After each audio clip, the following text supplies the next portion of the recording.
A visit to the aquarium. Tin and Penny went to an aquarium last weekend.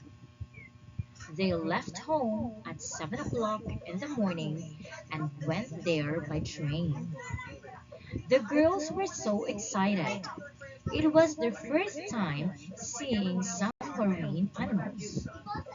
When they arrived, they listened to a lecture.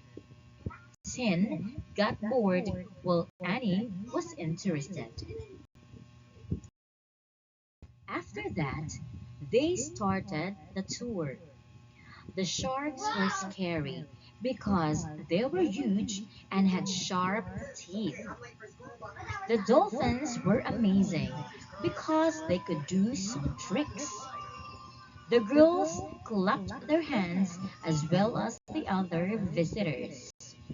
They had a great day.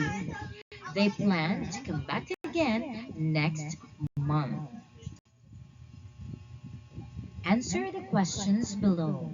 Number one, where did the boys go? Number two, when did they go?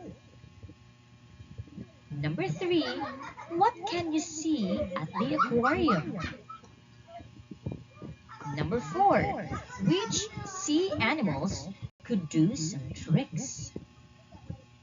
Number five, who was interested in the lecture?